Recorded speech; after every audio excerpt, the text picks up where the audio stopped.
is we have to prepare the neckline. Itong line na to ng button allowance, fold natin and then check the smoothness of the neckline. Ito. So, pin to secure. And then, tsaka natin ipipin yung shoulder. Basta nakasecured na siya or better na i-basting para hindi na siya magbukod to secure. Ayan.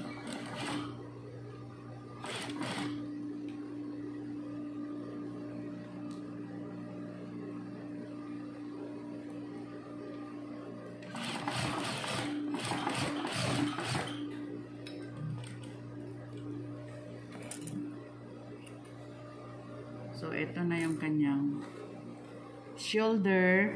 Una muna ay isang yoke ang attach natin sa shoulder. Yan. Isa muna. Isang side ng yoke.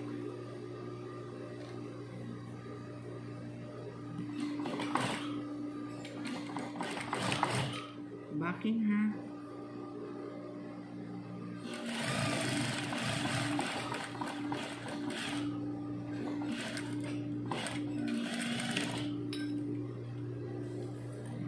Tapos, yung kabilang side, dukot or secret sewing.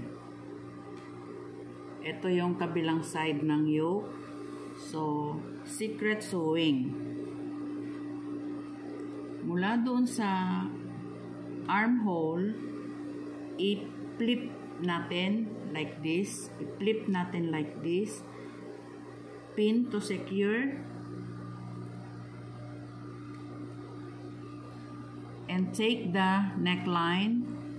On the neckline, i-flip natin ganyan, oh. Naka-insert ang shoulder. Yan. And then, stitch.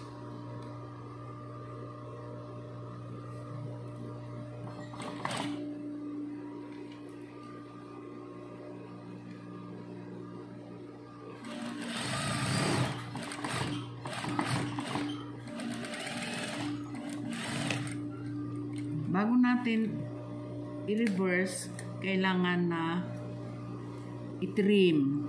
Lagi tayong magti-trim. Ayan, para manipis. Kapag pinalansa kasi ay nakikita ang allowance.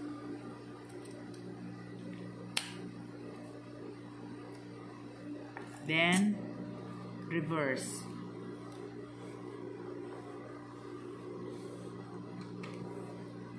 Ito na sa kanyang shoulder. Ayan. Okay. Then, top stitch. I-flat lang natin.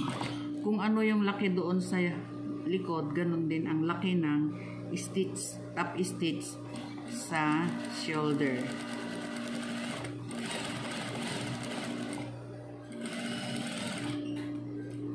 Okay, that is the one side.